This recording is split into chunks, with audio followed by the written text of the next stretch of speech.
Hi, Bob. Good evening. We're not ready yet. Councilmember Winograd is handing out candy, so Does she make house calls? I'm sure she would. We all good? Let's begin. Good evening. This is the Village Council Special Public Budget Meeting. The date is January 26th, 2026. The time is 5:07 p.m. Adequate notice of this meeting has been provided by posting on the bulletin board in Village Hall, by mail to the Ridgewood News, the Record, and by submission to all persons entitled the same as provided by law of a schedule including the date and time of this meeting. Roll call. Councilmember Mortimer, Here. Deputy Mayor Perrin, Councilmember Whites, Here. Councilmember Winograd, Here. Mayor Vagianos. Here, will you all please join us in a salute to our flag? I pledge allegiance to the flag of the United States of America and to the republic for which it stands, one nation, under God, indivisible, with liberty and justice for all. And before we go to public comment, I just want to take a moment to thank the staff of the Village of Ridgewood. Everybody who was able to drive a snowplow was out. It was an all-hands-on-deck moment, and I am so impressed with the work that they did. Every one of these people worked in excess of 24 hours straight, grabbing cat naps and sleeping at village offices in between so that they could continue to get the job started. We still have a ways to go, but many of us have toured the downtown, the streets. We thought they did a fabulous job. For those of you who were less than impressed, we apologize. But just know that every single person who worked for us, who was able to drive a snowplow, did so for a period of in excess of 24 hours. And so, while there's lots more work to do, and please let us know some places that we may have missed, because we need to know. I just want everyone to understand that while they are contractually employed to clear the snow in the event of these kinds of events, they're not contractually employed to do it for 24 hours. So these people went above and beyond the call of duty. Fortunately, we do not get these kinds of snow events on a regular basis. But they will be working through the night, at least until this weekend. So while we are resting, they will be away from their families. So let's... Mayor, I'd like to tag in on that. You certainly may. Because what I think is always important to note is that in Ridgewood, there's over 100 miles of road. So while we may be thinking of just our street, to consider how large our village is, it's even more impressive that they've been doing the great job that they did. Yep. So, again, we're all grateful to them because we will be able to function well. And while many of the stores in the downtown were unable to open, our people were out there. So, again, thanks so much. And now, let's go to public comment.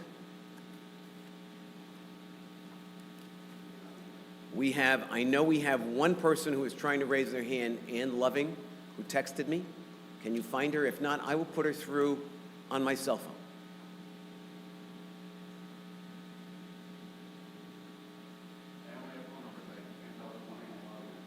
And no one is, hold on, I'll tell you in just a moment. Just the last four digits, Paul. 8017. Thank you.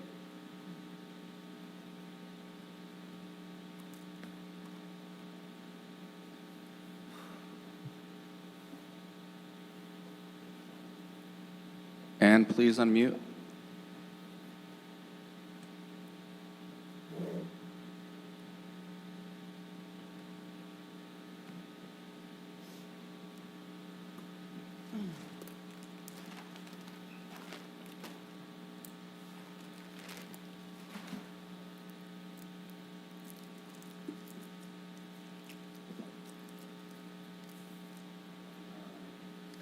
the cell phone thing? Yep, we'll do it on the cell phone.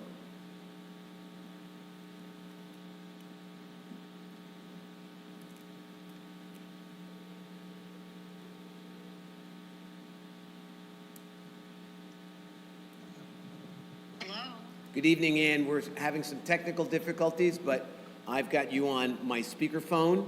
I know you were trying to raise your hand. My apologies that it did not work out, but I've got you on speakerphone by the microphone. So, Well, thank you very much, but this is Nancy. This is Nancy Brennan Hill. whoops. Yeah, that's okay. Ann has my phone, and she just went 2 rooms away so that we wouldn't get feedback. Okay, Nancy, got it. Because yeah. So do you both have a comment to make? Yes, we do. Excellent. I wanted to talk about trees, Mm-hmm. and I wanted to say thank you for the last few years that we put in more trees than we had for decades. I want to say last year we didn't do as many trees as I would have liked.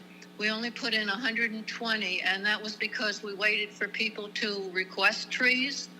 And I suspect people didn't realize that they had to request them. They assumed that if we took one out, we'd put one in. So I think it would be a lot smarter if we go to the policy of if we cut one down, we put one in. Not that we're forcing trees on anybody. We can leave a little door hanger that says something like, you're due to get a lovely tree. If for any reason you don't want it, call Village of Ridgewood, blah, blah, blah. So I think that would take care of that kind of a shortfall happening again. I'd also like to request that you seriously think about the 250 trees for 250 anniversary. And I know they can't all go on the street, but they don't have to. We've got parks and all kinds of lovely places where we can put these trees. So that's all I have to say. Is it easier if I hand my phone to Ann so we don't have to worry about technical difficulties? That works terrific. Okay. Do you want to see if they There you press go. star 6? Do you want to see? Good evening, this is Ann Loving. Good evening, Ann. Thank you for working this out that we could speak. Sure. I want to say that when I mentioned this at the budget meeting last week about the 250 trees, Councilwoman Winograd then replied that there wasn't enough room in the street and this and that. I don't care where the trees go. I don't care if they're in parks, if they're on the street strip. I don't care where. I just definitely think that there needs to be 250 trees, not saplings, planted in honor of the anniversary of our country. Thank you. Thank you, Ann. Do we know if we have anybody else? Star 6 to speak. When you unmute them on the phone. Sorry, Paul, I just want to make sure we have All it. good. And we can call Nancy back. When I choose somebody, it sends them a message to let them know, hit star 6 to unmute. Okay. All right? Maybe because we're on the phone, Paul, we just announce that. When it's a phone number, press star 6 to unmute yourself. Say it. Okay, well, Just did. so just, Nancy, if you call in again at final public comment, if you want to stay on for a little test, we could do star 6. And then do you want me to just respond to some of that? Let's wait till we close public comment. Dylan, do we know if we have anybody else? We have nobody else. Here, I'm gonna do what I always do, which is I'm gonna say what my cell phone number is. If anybody's trying to get through, my apologies for any technical difficulties we're having. If you're trying to raise your hand, my cell number, and you can reach us here, and we will hear your public comment, is 201-755-6465. That's 201-755-6465. We're going to give it a minute to see if anybody calls in.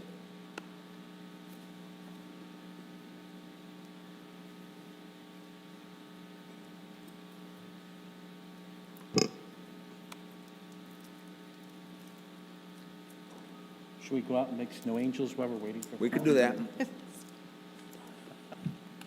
Hey, Keith, I know where we're waiting, we have at least one of your managers that may have some other pressing matters to attend to. Are we bumping her to the front? We have to keep public comment open. I know we're waiting, so, but I'm Well, saying yeah, after I'm that. gonna shut it down now. Seeing no one, I'm gonna close public comment. Would anybody like to respond to either of the two commenters this evening? I would. So I just want to remind the public that we do have a fully dedicated commission of 7 people who are making the decisions for Shade Tree. And over the past couple of months, we've had many discussions. I'm going to repeat some of the things I said last week. I think between Frank and I, parks and streets, we feel, depending on how the budget shakes out, we feel good with 250 trees with park development and street trees. I just want to belabor this because it's a little bit complicated. We have moved to a one-to-one request from the resident because that's the most successful for our staff and the tree, right? We order what's there, everyone seems happy. Nancy, we made a door hang.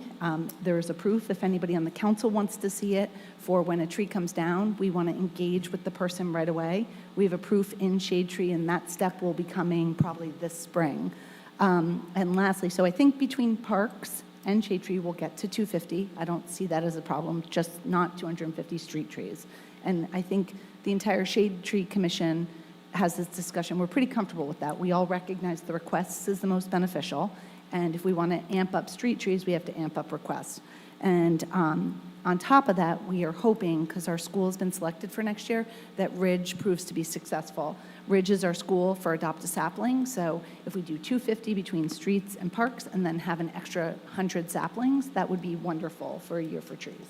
I did also want to just say, beautification's discussing American 250, and I think we're pretty warm on red, white, and blue flowers, and we're beginning to have throughout the downtown, and I know Parks is coming up. We're really grateful to people who are making that happen, so I don't think there'll be a problem. I just want to make sure that the public understands it's not going to be 250 shade trees. It'll be a combination of park and street trees. Anybody have any questions or want to weigh in on the door hanger? I think that you covered that beautifully. Okay. And comprehensively. Anybody else? All good. Then let's get to our regular agenda. Keith? Thank you, Mayor.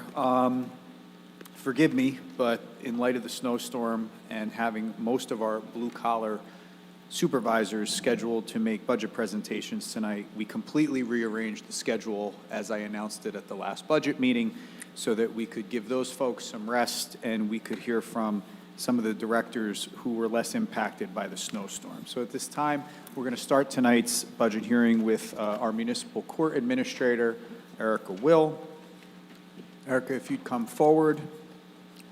And Erica, if you'd like to bring your 2 assistants with you, we would love to have them.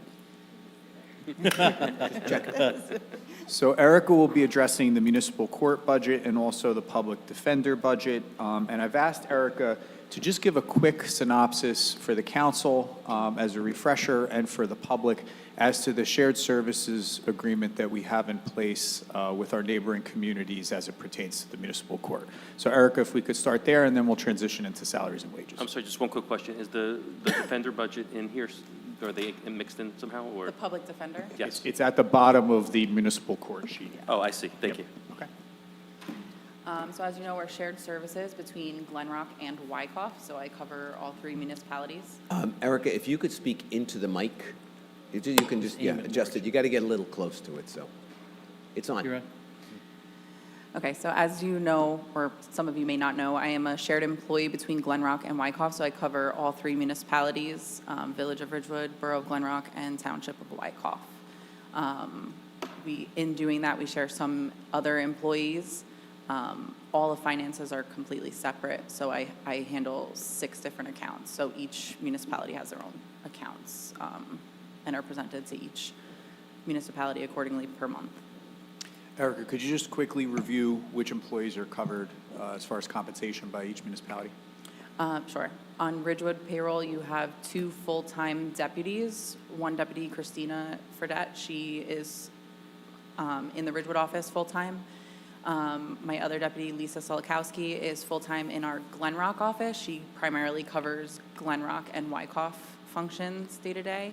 And then we have John Komatas. He is full-time employee here in Ridgewood as well. He handles primarily parking matters. And then Glen Rock is I am considered full-time of Glen Rock, and they cover my benefits. My pension is done through there. And then we also have a part-time employee, Dawn, who is 29 hours a week, and she's primarily in the Glen Rock office assisting Lisa with Glen Rock and Wyckoff Matters. So if you go to the employee count sheet that we've been looking at our prior budget meeting, we have 4 full-time employees and 1 part-time employee. And that number will not change over last year. If I may, Maureen Terpstra retired as of she was not here for 2025. Yeah, she's not on the updated sheet, so. Okay. I don't think you have this sheet, Erica. Oh, okay. So with that, if we just want to transition over to the salaries and wages portion of the budget, this is all pretty much contractual. I can tell you that in line item 01K, under regular sessions, we reduced that amount of $6,500. However, if you go down to the interpreter line item in other expenses, which is 114, we increased that amount. Erica, do you just want to talk a little bit about that adjustment? Yes, so interpreting services are done on an as-needed basis, so I do not have an interpreter steadily coming every single court session. Primarily, we utilize Language Line, which is a great tool for us, and it is a cost saver too, especially for those languages that we don't often see, like Tagalog or other very rare languages. So Language Line has been a huge resource. However, there are instances where we have trials or we have more complicated matters where we have a live interpreter coming, and we primarily use Spanish interpreters in Ridgewood, but there are others. So I've increased it because we have seen some ASL interpreter needs, which ASL interpreters are unique. There's not very many that are qualified, and that cost is costly. So even one a year is an expense, and that is needed to be in person for those services. And then the other line item I'd call your attention to is 01J, which is under salaries and wages, and that's the increased amount of approximately $1,000 for special sessions. Do you want to just address that real quick? Yes, so special sessions we hold primarily for more complicated matters. For example, we have some probable cause hearings for civilian complaints that have been filed. Those matters we save for special sessions if they are going to take, or we know that they're going to take a long period of time. So trials or other more complicated matters we hold special sessions for. So as of now, I already have 2 matters that I am going to need to schedule for special sessions, which would be a cost. So last year, we didn't need too many special sessions, but this year, starting off this way, I slightly increased the budget on that line item. I mean, Keith, if I may, it looks like, I mean, I think it's $17,000 more than last year. The bulk of that appears to be salaries. I saw there are a couple other things that are like a little different, but on balance, I saw you kept it largely the same. Yeah, again, even the budget highlights that we just reviewed are somewhat minor in the grand scheme of things, but I just wanted to highlight some of the more significant changes, even albeit they might be minor. Could I just, because we're just here, you said Maureen is not moving forward in the budget? No, Maureen Terpstra retired December of 2024. So just so you know, Olivia, she's, okay. She's not, we have a version. Anybody else have any questions of Erica? Cool. Thank you so much for coming tonight. Thank you. Yeah, thank you. Really appreciate your input, and we know that your support staff really is what made you look so good. Thank you. We hope you get a sleep-in with them tomorrow. Yes, delayed opening. Have a nice evening. Thank you so much. Okay, next up is our Parks and Recreation Director, who needs no introduction, Nancy Bigos, and our Recreation Supervisor, Katie Fry. We did excuse Matt Andrula from attending tonight after he cleaned the front walkway just a little while ago. He was going to get some sleep. So Nancy and Katie will be subbing in for the Parks presentation when it comes to Matt's portion tonight as well. One of the challenges of being petite. I wouldn't know. Yeah.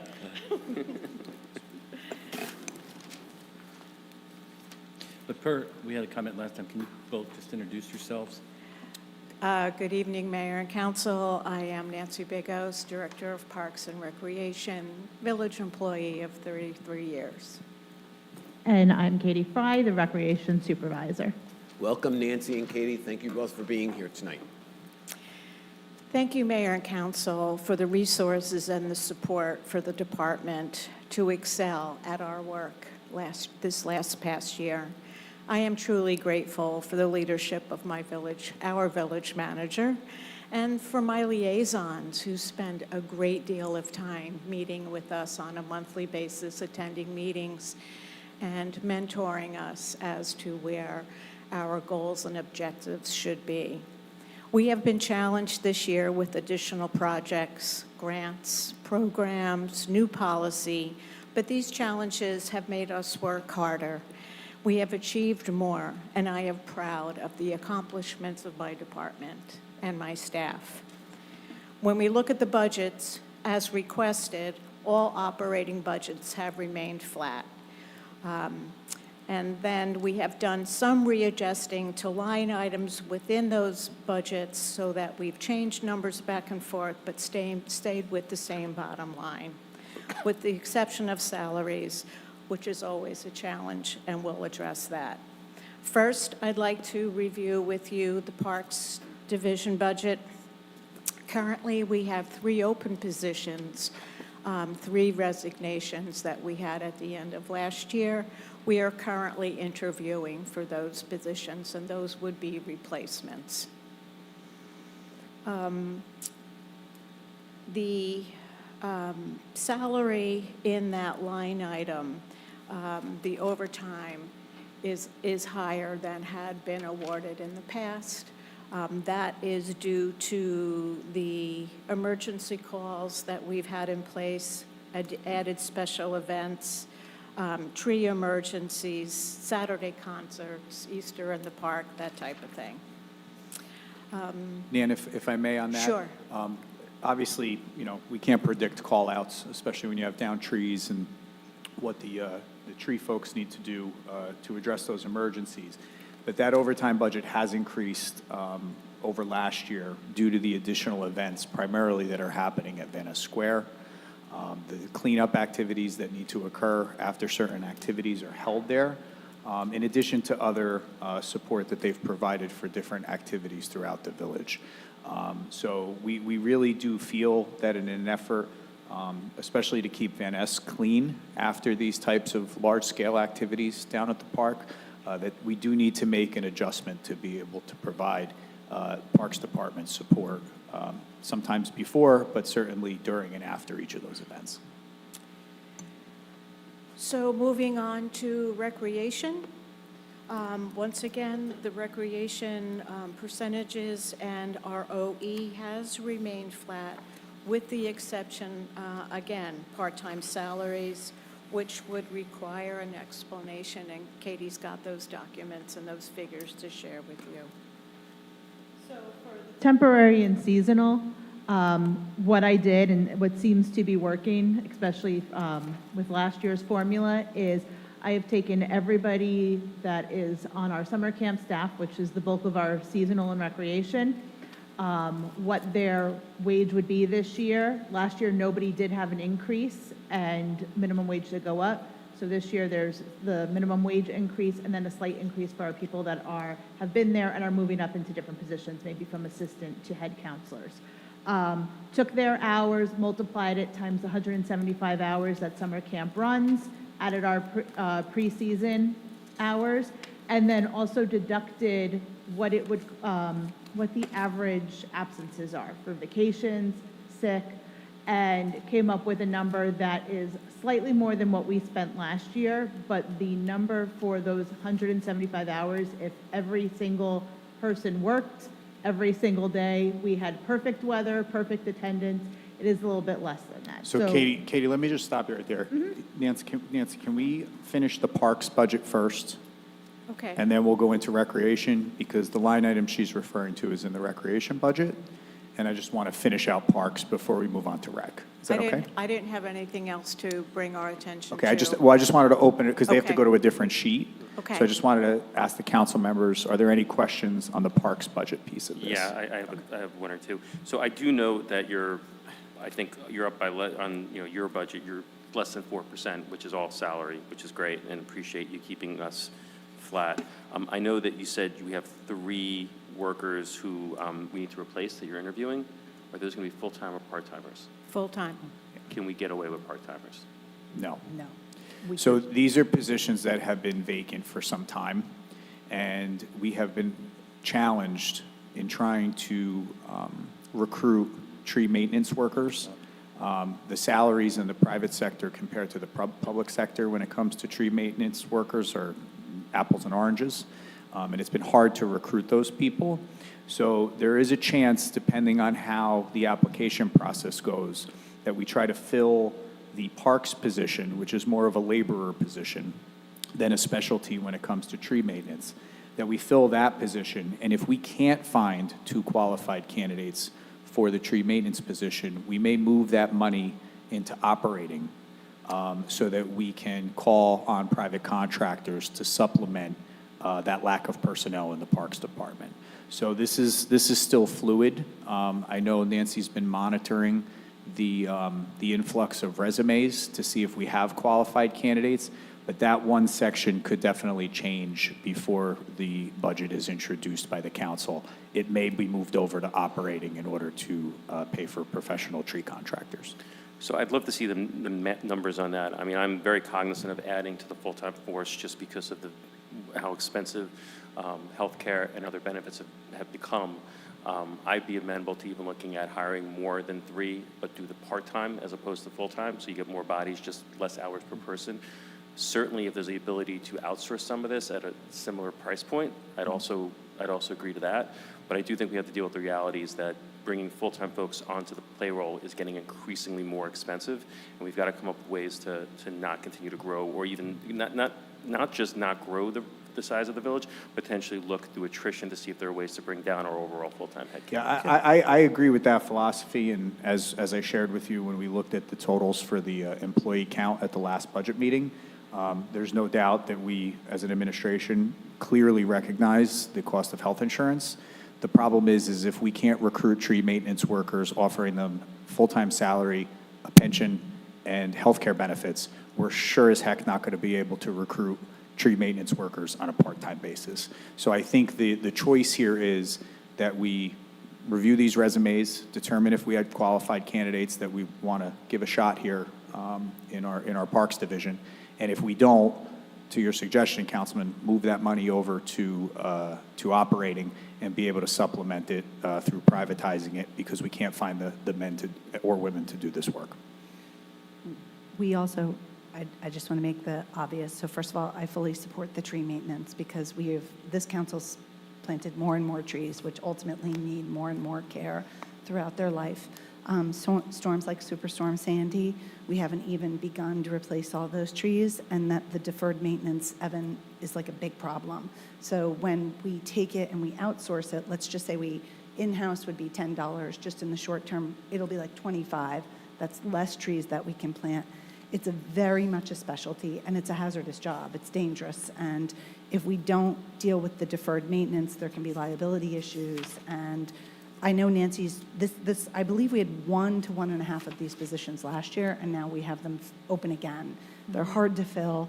I couldn't see anyone doing this type of work part-time, and the more maintenance costs, the less planting. We're kind of robbing from planting to pay for maintenance, and we haven't had a big storm with the trees in a long time. So I just want to say this is great from the tree perspective. I think our trees need a lot of love, attention, care, and knowledge. I'm really grateful to Matt because he's been wonderful, and Declan and Dina, everybody who's supported these initiatives. The reality is the more trees we put in, the more maintenance it's going to need. It's a relational thing. So. And, we have to take care of them. And I just want to say we've aggressively tried to recruit people. I think we all have relationships with folks in the tree maintenance space, and we've gone out to those folks and tried to help recruit new people to apply for these positions. And since the day I've walked in this building, we've essentially come up empty. It's not an easy position to try to recruit new people and attract them to come here. And to be clear, I'm not saying don't do the work. I'm just saying let's see if we can do it cheaper. But a lot of what you're saying, Keith, seems to point towards a solution of if there are private contractors that could do this work for us, that might be a more cost-effective way of getting the work done, especially considering we're having apparently very little luck finding qualified people to do the job for what we're willing to pay for it. And that's why And we use capital- private contractors now. All the time. It would be widening their scope to pick up some of the work effort that's not able to be achieved by the in-house staff. And that's why in capital, we have the large hazardous tree removals in there. So what you're saying is essentially just that the budget here might flip into that. So that's a fluid number too, Councilman, because depending on how we go with these, with the application process, the capital, the salaries and wages, and the operating expenses will all be taken under consideration.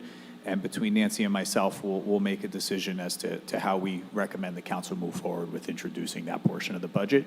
But we want to see if we can find some qualified candidates before we do that. No, it makes sense. It also- And we knows. do, I do, from the, just being more, we rely on third party for a lot, for planting, for watering. We utilize a lot of outside labor because we have a village deeply committed to trees planting, and of course, the maintenance. I mean, the maintenance is just so important, and I'd hate to see it in a deferred maintenance situation, particularly on our big trees, you know, because they're in need of.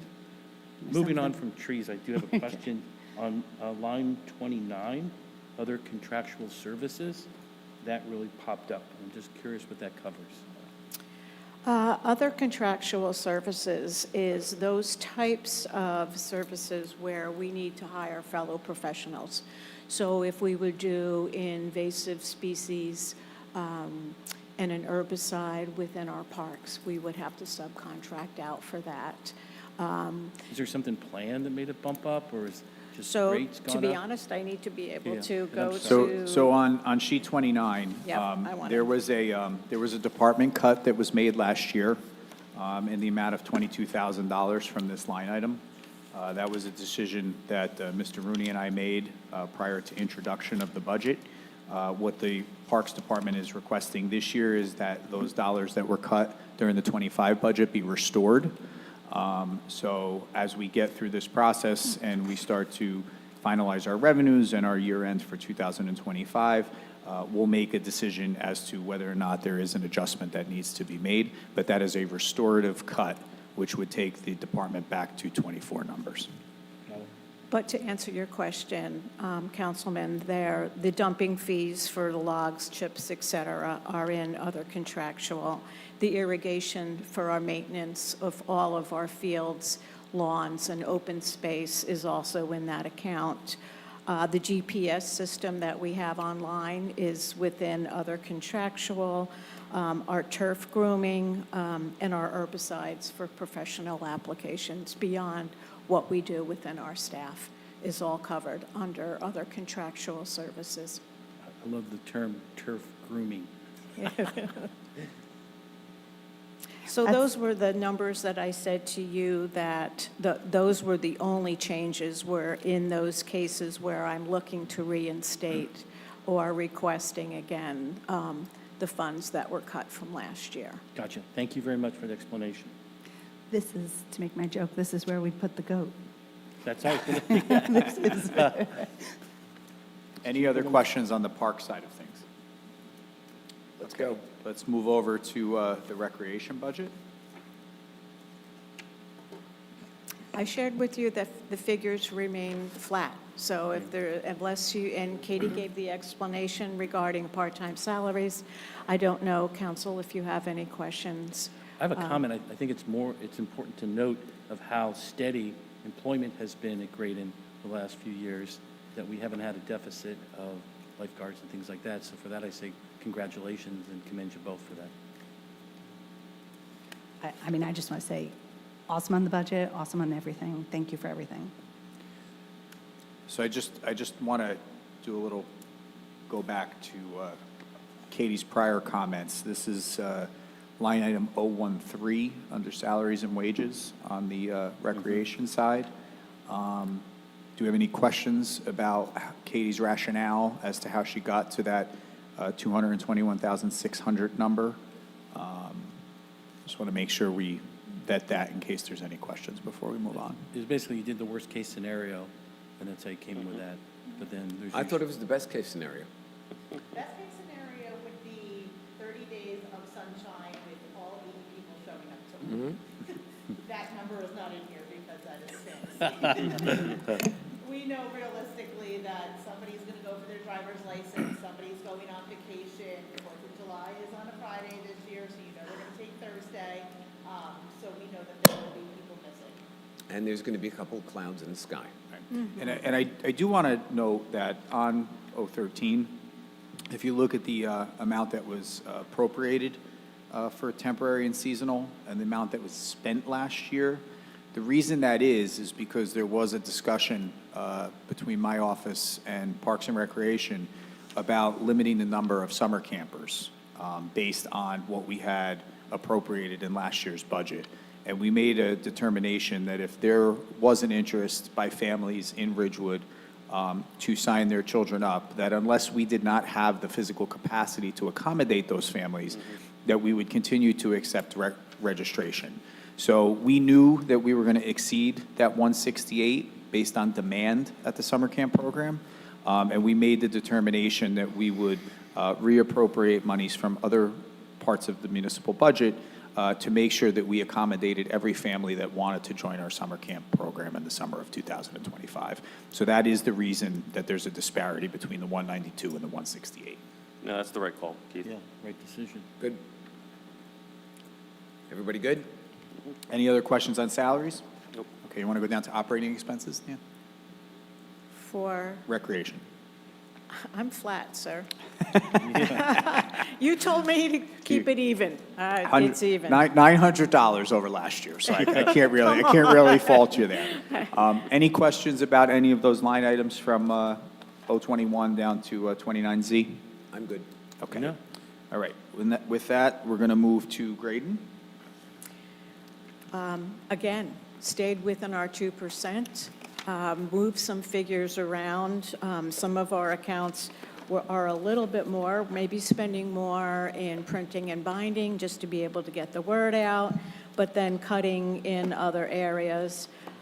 We're up a little bit in legal advertising, is that we have found that when we advertise for things for our summer staff with the League of Municipalities through the New Jersey Recreation and Parks Association and legally, we get a better turnout for our applicants.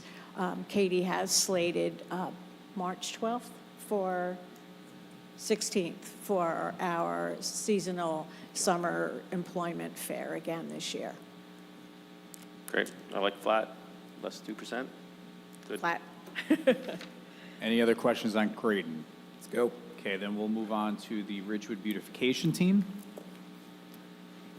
Again, here I asked exactly for the figures that were given to us last year, noting that we did a major improvement within the Central Business District. We ordered over 32 new planters for the CBD. They were all planted, new soil, new screens, new soil amendments, new plants, lots of compliments from the community.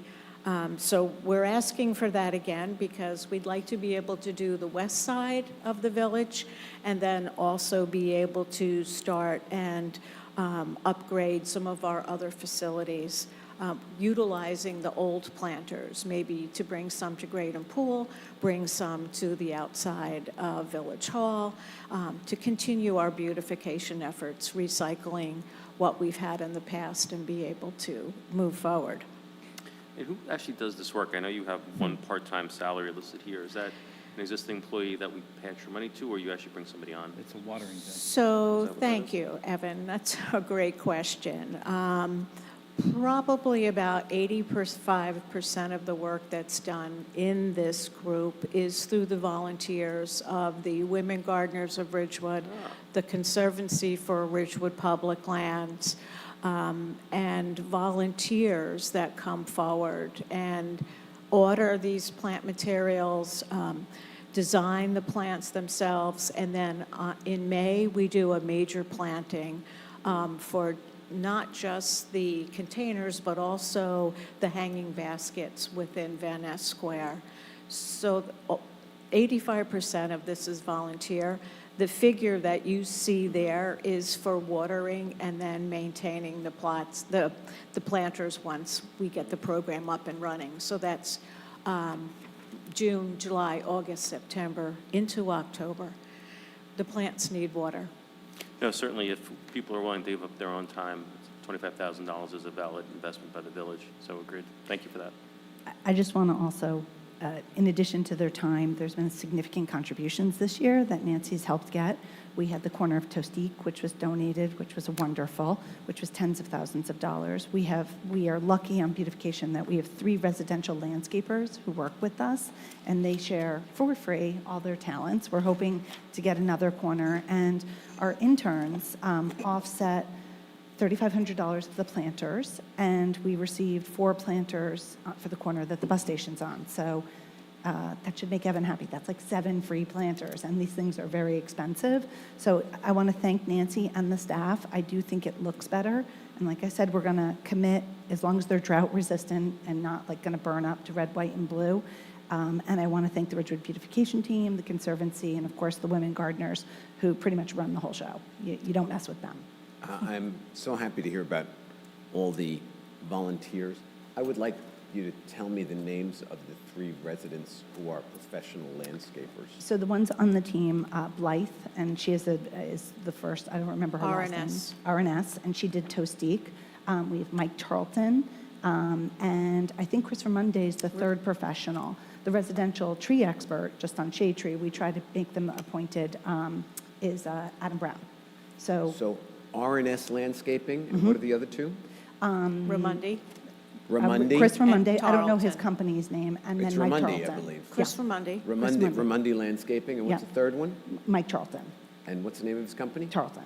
Tarleton. I think it's TLC. TLC. TLC Landscaping. Good. So- I just want to give a shout out to them because these guys are giving away for free what they charge other people Their for. expertise, for sure.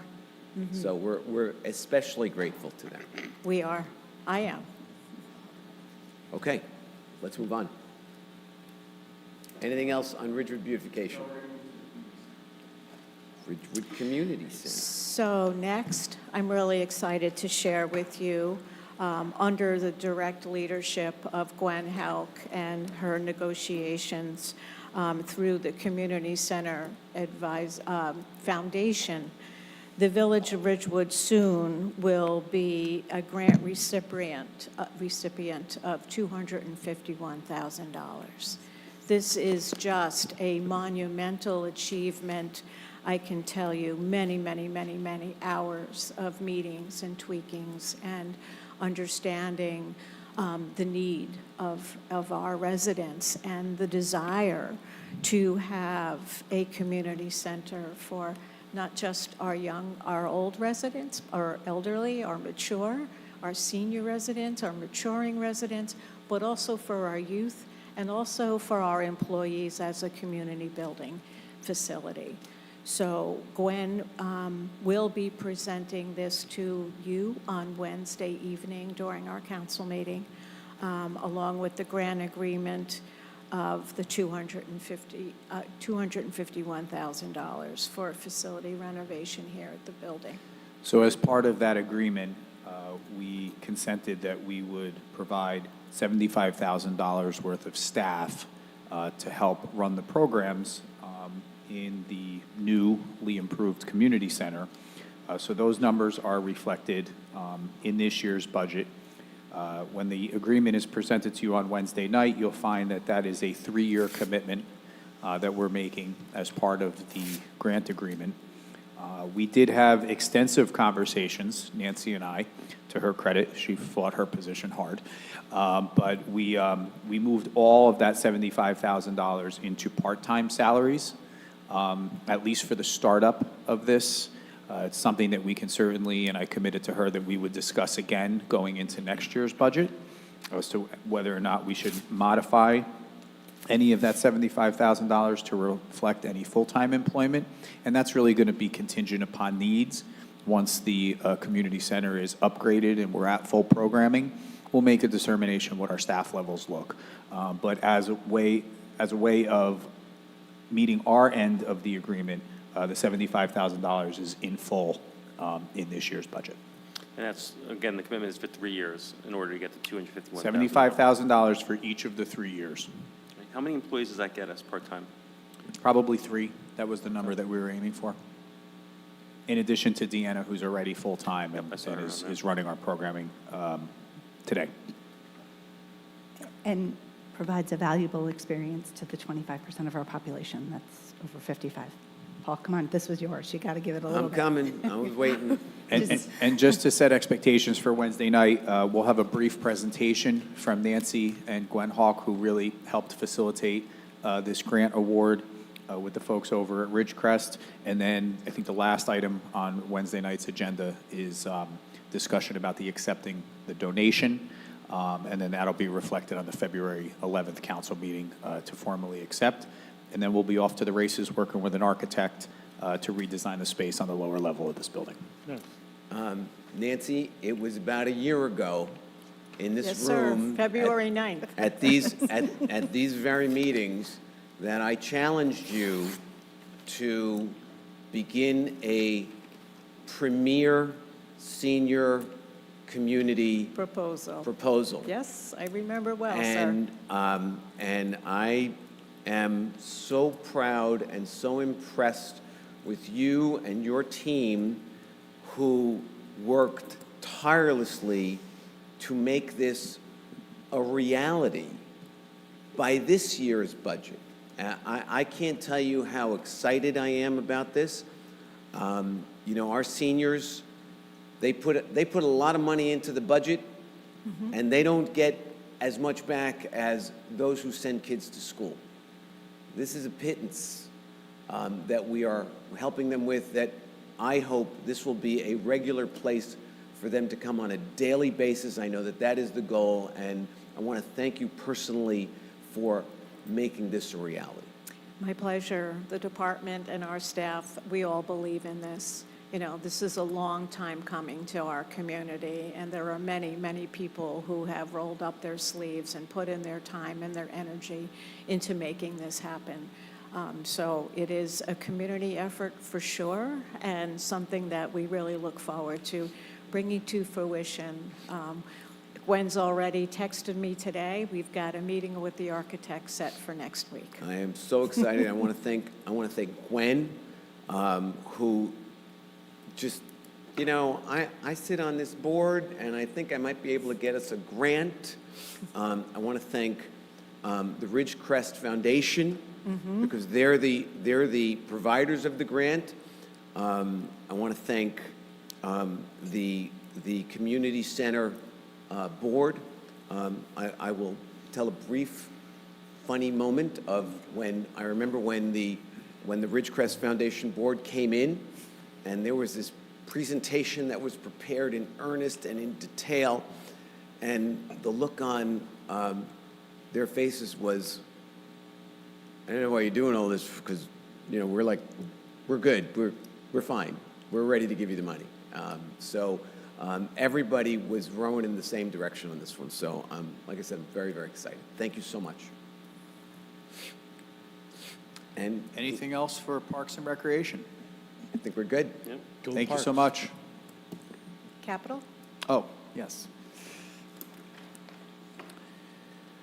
Do you want to start, Nan? Sure. Okay.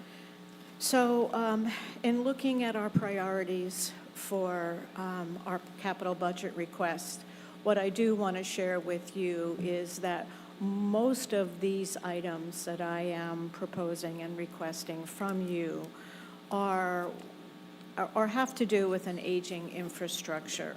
So if we start off, and I don't know what sheet, what you want to start with, Graydon? You want to start with Graydon with the discharge pump? Do they have the same sheets that we do, Keith? They have a similar sheet with a Okay. priority order on it. Okay, thank you. So what I'd like to, if we start with Graydon, the first project that I would like to share with you is a request for $120,000. This request would be to replace the discharge pump that runs from the pump house over the Hohokus Brook and into the sanitary sewer.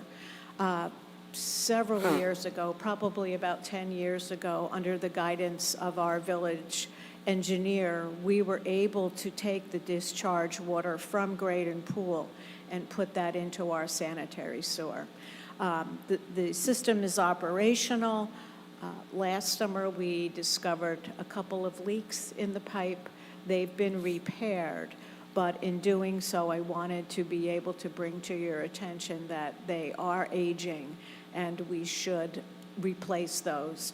So that would be for the replacement pumping and the pipes over the Hohokus Brook, and the railway timbers have started to decay. Those were put in 1999. And thoughts were, in talking to the staff, if we're going to be moving pipes from the side of the bridge, we might as well remove the timbers, do the project all at once. So that's my first request for Graydon. And probably, really seriously, honestly, the most important for Graydon Pool. That's a must-have, not a nice. Yeah. Yeah, it's a need, for sure. So then, can I say, I know that you're saying that there's leaking. Do we have like an engineer, someone has told us the expected life is Finished imminent? last year. Yeah, okay. Sorry, Evan. Yeah, that's why. So we kind of Band-Aided it. We're already past the expected life cycle, okay. Yep. It's like putting, the bucket under the leak. We're there. So that's really it. Keith, for Graydon, unless you want me to go into. No, that's- I'm that's- happy. I have one more question That on one, Graydon. that one's on the list, Okay, so. thank you. So on the sunshades, did we add more since last year? And this is for additional, I know it's on your wish list, and you're now sort of sidelining it, but did add more sunshades We past did. what we Yeah. had last year? So what we did with the sunshades was we put in for additional sunshades, and then the one that is replacing the large tree on the north side of the beach, that one is, we put in, it's a 4-post sunshade. So that has been, you guys just passed the resolution for that the other day for Right, the so we- purchase. that's already paid for. So That's that going in one regardless. is, it'll be different than the others where the post in the middle has attachments for 4 sunshades. Right. So it'll make it a 40 by 40 instead of a 20 by 20. So this is for the additional Okay. 3 shade sales. So if we do not approve anything else for the budget for next year, Mm-hmm. what more will we have this summer that we did not have last summer? We would have shade sales in there this Okay. summer. They'll be installed. It's Okay. just that there will be 1 20 by 20 on that north side if you don't approve this. If you were to approve this, there'd be 3 more sales going in, that it would then be a 40 by 40 space. Gotcha, okay. I have to say that there were a few issues that I had more people reach out to me than it was shade at Graydon. So I understand, and listen, nobody is more, hawkish on the budget than I am, but to the extent that there's anything that can be done there, Keith, I don't want to keep getting those calls. This capital budget's going to be the death of me, but okay. Nan, why don't we move to parks?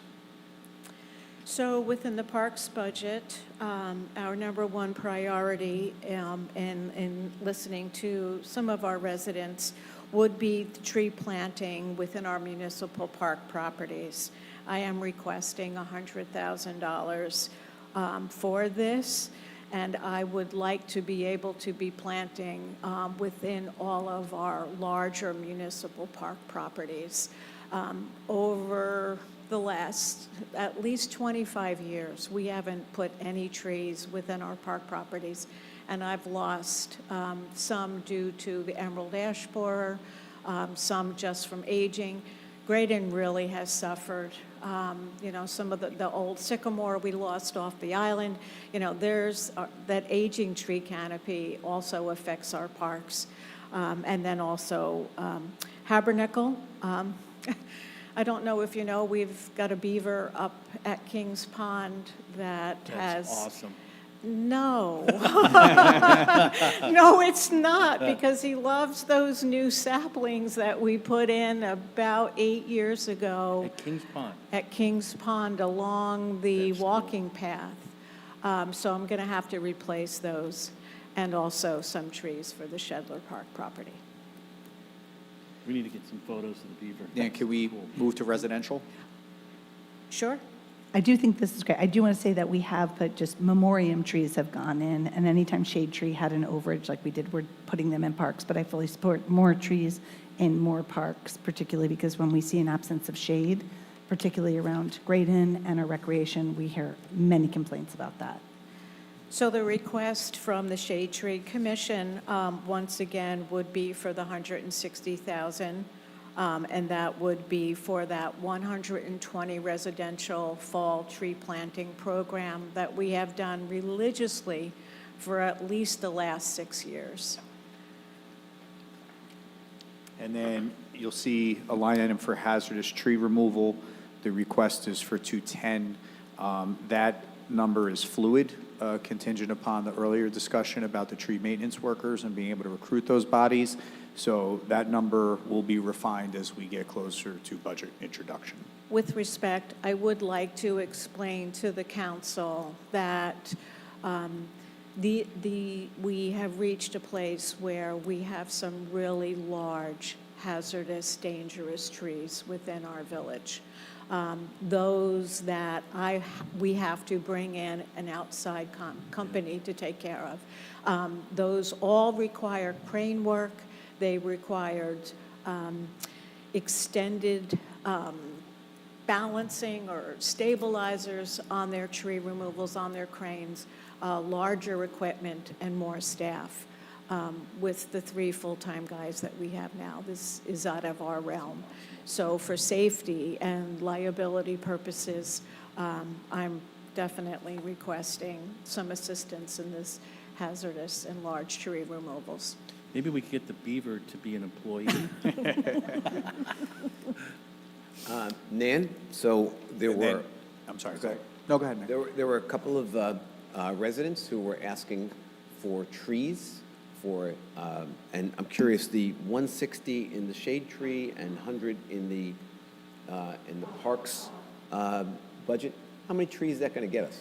So in looking at my numbers real quick, if we have 120 in the residential tree planting, if we have 150 within our municipal park properties, that brings us to 250. And then we always have the sapling program, that's another 100 saplings, so. Putting aside that, because I see 160 and 120, is it 160? 100 and 160. 160 on street trees, Paul. 100 yields and us- 160. So 160 yields us 120 street trees, remember, because not all trees are the same. Right. And then 100 would get us, that would be the differential to get us to 250 trees, because it's more economical to plant. So that'll get us to the 250. Correct. Right. Excellent. Good. Okay. Thank you very much. And then just additive, because somehow saplings are getting a bad rap here. Saplings. beaver. Well, the saplings will hopefully give us 100 more incremental, and that's, that's wonderful. And then we have additional, which we don't bank on, memoriam trees too, which, we get several of those a year. Right, So we're gonna be over the 250 without a problem. yes, Excellent. yes, Thank you. okay. And then, Nan, do you want to just discuss the pickup truck, which Sure. came out of the internal budget meeting that we had? Yes. A priority for my Parks and Shade Tree Supervisor would be the replacement of pickup truck PK 122. That Matt is requesting a F-350 with a plow and a lift gate. Sad to say, that truck was already taken out of commission. It's no longer usable, so this would be a replacement and a dire need on our behalf. I think the key word there is plow. Plow, yes, for sure. Okay, and then we'll move. Recreation, Yep, please. priority number 1 within the recreation capital budget would be the renovation of Citizens. That would be the field and park improvements. We have applied for a Bergen County Open Space Grant for that, and that the amount of that was 200, the grant itself is 121,775, but because this is a match, we need to put up both sides of that match and then the contingency, so I'm asking $268,000 for Citizens Park renovation. That includes all of the fencing, the dugouts, the dugout areas, resurfacing the field, and which was original to the park in 1965. Wow.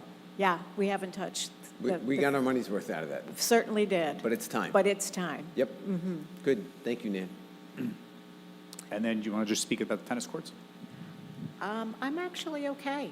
I think I've talked to staff. We can wait another year on the tennis courts. Great. If we sort of kind of have a pinky promise that this can be something that's considered seriously It'll be next my year. first entry when I go back upstairs into the 2027 capital budget. Okay. So we're taking Okay. the 118,800 out? Yes? I have 130 as a round number in my Okay. draft budget. But that would be for the tennis courts at Bel Air in North Monroe. We'll take that out and we'll enter that in as an entry for next year. Very good. Goodwill. And you are all witnesses to Keith's pinky promise on this. And keep in mind, my draft also continues the Maple Sinking Fund, which we can have more conversation about, but that is an annual contribution so that when the time comes to replace maple, whether it's a decision to replace the artificial turf or to go back to grass, there will be ample funds to make a decision either way. Good. That concludes our presentation for this evening. Thank you for the honor to serve you. Katie and Nancy, we are so fortunate to have you. Thank you so much for being here tonight. We really appreciate it. Thank you. Have a nice evening. Go Parks. With the council's permission, I'd like to rearrange the order once again. We have our Supervisor of Sanitation and Recycling here, Sean Hamlin, along with Rich Calby, who oversees those divisions. And then following Sanitation and Recycling, I'd like to go to Ridgewood Water. And then we'll go back to some of the smaller items that are on the agenda to conclude the meeting.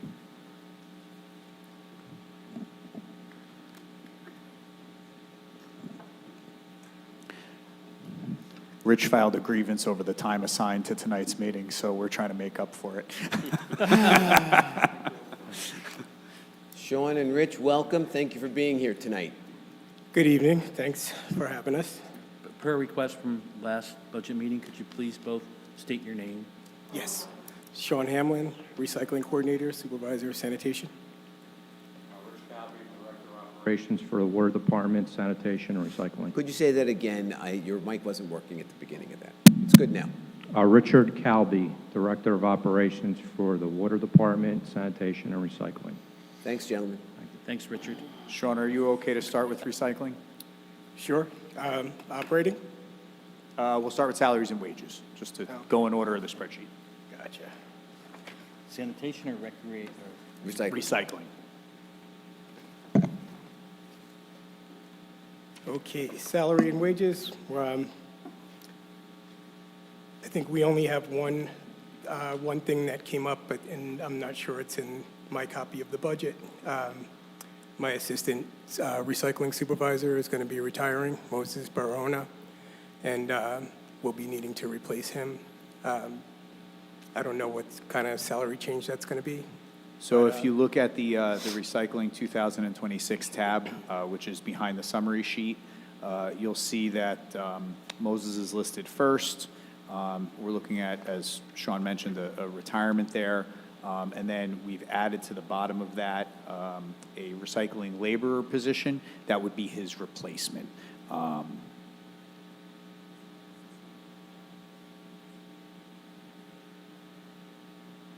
That's all. So that's the adjustment there. I'm not following. So you have your deputy retiring and you're replacing it with a laborer? No, well, we would replace the employee count with a laborer. Okay. But then there's $6,500 built in there for whoever is elevated to the Oh, I number see, two it's going to be position. promotion from within, so I'm essentially sorry, like ladder. I'm sorry you're if gonna- that wasn't clear. Gotcha. Yeah, so if you look at the bottom right-hand corner of that spreadsheet, the replacement supervisor has that money allocated, but then the last got it. line in the employee listing is reflecting a starting date of 3/1 for a new onboarded laborer. Then why are the overall numbers so much higher, looking at the first sheet for salaries and wages? You want to take that one? It's in line item 30 and 48. So it's like materials and supplies went up as did disposal fees. Oh, no, I So- was looking just salaries and wages, I'm sorry, Frank. Salaries and wages, we're showing like modified budget last year was 628, and now we're up to 821. Am I reading that right? It's like $200,000 difference? I am. Yeah. So much of that is overtime.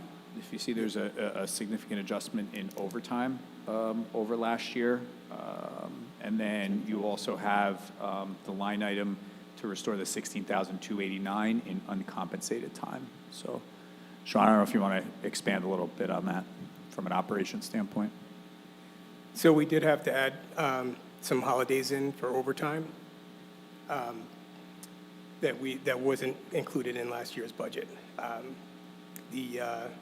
There's a couple of holidays in there that supervisors, in the blue-collar contract for working, there's a couple of holidays where the blue-collar employees get personal days to compensate them for working that day, and the supervisors do not. So when they come in, they get overtime for that. But your actual that you actually spent was 569. And again, I'm not being passive aggressive, I'm actually asking questions I don't know the answer to. So if you only spent 569, why are we looking for 821? But there's budget credits there Yeah. of 171,000. Ah, So if they had those that two might be numbers. the answer, so explain that to me. Yeah, so that's, I believe that's money that they paid out of the tonnage grants that we got. Some of it was, if I'm right. I see, so what you really spent is really 171,000 plus the 569. Yes. Okay. Yeah. So the issue there, as Olivia just shared with me, so you'll see on the breakdown with the employee list, in the bottom right-hand corner, just below that $6,500 for the replacement supervisor, there's two empty fields for Clean Communities grants. We don't have those numbers finalized yet as to what the balances will be for 2026, but we use those as a budget offset to offset the salaries and wages in this division. So what you're looking at is with the 821,239 on the summary page, that reflects the actual salaries and wages without any grant money applied to defray those costs. And are we expecting the grant money this year? I will defer to Sean and Bob on that. Yes. Okay. Great. And can somebody do the math for me? If we add in the 171, are we, up 2 or 3% like, the steps, or is there additional money that I'm missing? 'Cause Bob, do you have a projection on the, how much of the grant money we can apply for this year? No, I do not. Sean, I know we had a conversation. I'm not sure if we finalized that. So I think on the recycling tonnage grant, we're going to get about 65,000. And on the Clean Communities grant, we normally get around 50,000. Okay. So assuming we get that, we're at 740, there's still about an $80,000 gap. And again, I know that it goes up contractually, but any idea why it's going up so much, even with that money, there's still $80,000 more? Right, so the total salaries and wages for last year, before the grants were applied to defray the costs, would be approximately $867,000. So the bottom line total for salaries and wages in '26, as proposed, is less than what would have been budgeted for last year if the grant money was not applied. So now, based on those fund balances in the grants, we'll have to make a determination as to how much of that we can utilize to defray the salaries for '26. That work effort is not complete yet. Okay, so with the 171, we're actually showing less in salary? Is that what you're saying? Yes. Yes. Okay. That's great. to get that grant money. Sorry about that. Any other question on S&W?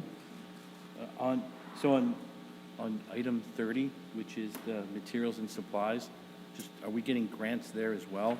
Because that's a big jump. So you're going to see a lot of big jumps. And as long as if it's a grant, I'll say. That's okay. So you're going to see a lot of big jumps in a lot of our budget lines.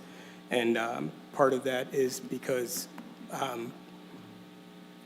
what we got, if you look at what we requested in 2025, it's not actually what we got.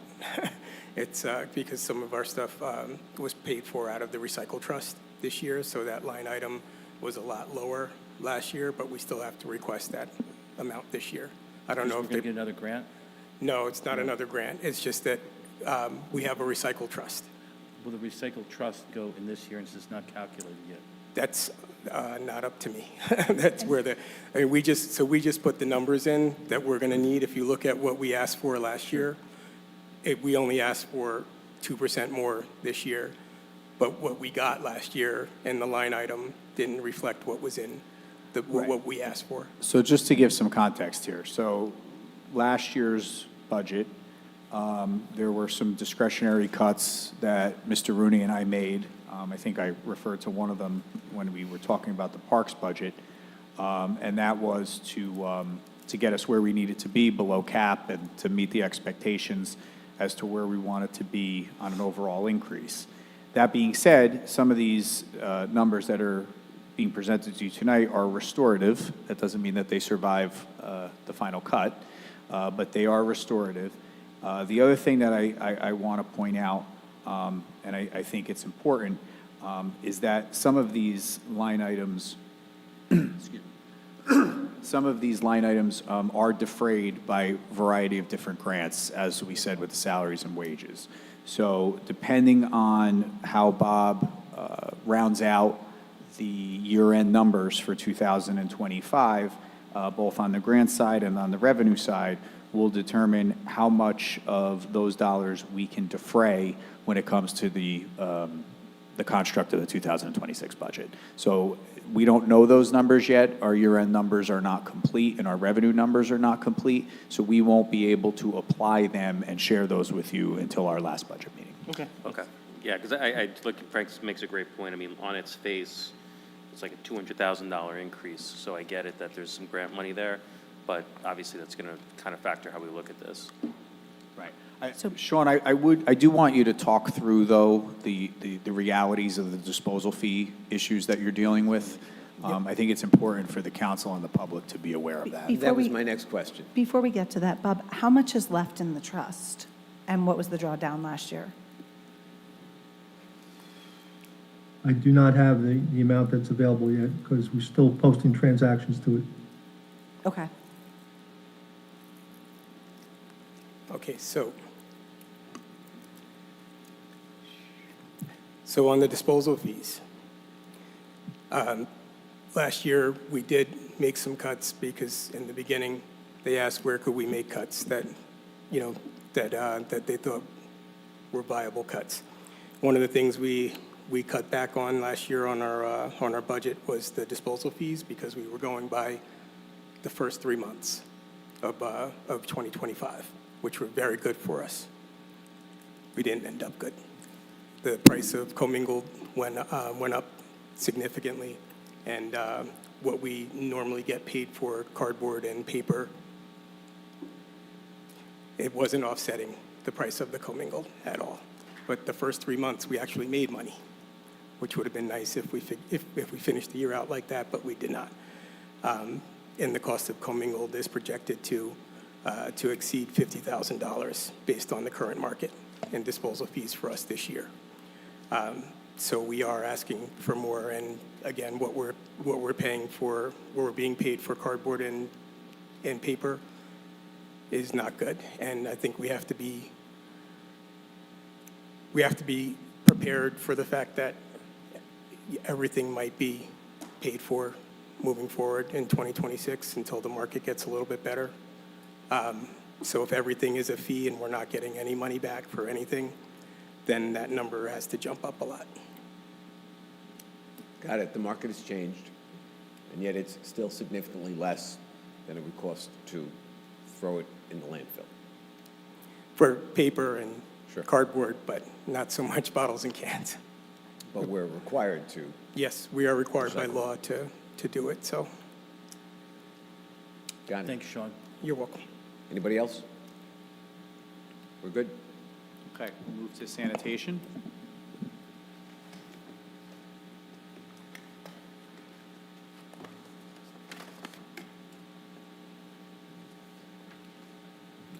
I just want to say, as we're transitioning, your employee count in both divisions is staying stagnant to 2025, correct? Yes. Thank you. It's like you're reading my mind, Keith. It's an ode to Councilmember White's. It only took me 3 years, but I can predict where we're going. All right, Sean, do you want to take us through your S&W and then through your operating expenses, and then we'll open this up for questions? And again, we obviously want to talk about disposal and dumping fees at the end. Sure. So salary and wages, we're just going to probably be going up, what the contractual raises are. Yep. Also, there's, we talked about replacing the assistant recycling supervisor. If that happens from within, there are a couple of real possibilities. One of the employees could come from the solid waste division, so that would move him over to recycling, and we would hire somebody at that, and that's why we put that $60,000 wage in the other one. But if it doesn't, if it's someone that is not promoted from recycling and it's promoted from sanitation, then that will decrease this budget by a little bit, because we'd be bringing in somebody to replace a senior truck driver. But other than that, there's no significant changes. Questions? That's great. I think we're good. Yep. And your staff is just phenomenally professional in every interaction that I've ever had. Thank with you, them. they better be. Yeah, no, they're great, and I think that that's why we're able to keep them. So thanks to you and your leadership and the great team. Thank you. I mean, I want to say the same thing. It's obviously a very hard job. This week, it's going to be really hard, and I don't think people are as grateful as they should be to you and the department, and every interaction that my family, my mom to my kids has been so wonderful. It's such a rough thing to do, and you do it so well, and we're Thank so you. grateful. I'm grateful that they're very respectful and and decent to the residents. They are, and while we're on it, I'm going to take this moment to say that for anyone listening, remember, this week and until future notice, please bring all your recycling and trash to the curb. That's what we're doing to reduce the hazard to our staff. So we will resume our valet service once the conditions are better. But for now, it helps tremendously if you can bring it to the curb. Thank you so much. And Sean, Thank you, thank you Mayor. so much. And because Pam's not here, we have to channel her and say, we love the styrofoam recycling and the progressiveness of that. right. It's such a cool thing to be able to brag that we're doing something new. Absolutely. Well, speaking of new, let's talk about the food. And it's one of the And few it's things that's profitable. bringing in Making revenue. money. Yes. I'm sorry. I said, speaking of new, the food scraps, and that you're budgeted for 2 new disposal places, Yes, which is great. Why don't we Hopefully. before we move on, why don't we transition to capital for Sean? sure. So Sean, under recycling, we have a replacement of an F-350 truck. Yes. Okay, you want to talk a little bit about the need there, and that's for $75,500? So the need there, again, is we have a truck right now that needs to be replaced. We were hoping that it would last until the end of the year, but we did have it looked at by our mechanics, and they don't want it on the road anymore, so it's going to need to be sold. And it's one of the trucks that we do depend on for plows. So, I'm sorry, so this is the F-350 replace RC-252? yes. So I got to ask Keith, Sean's saying he can replace an F-350 for $75,000. Nan wanted $100,000 for an F-350. Just out of curiosity, how do we put something on The one for Parks needs a lift gate in order to accommodate their Needs a what now? operations. A lift gate. And that's $25,000?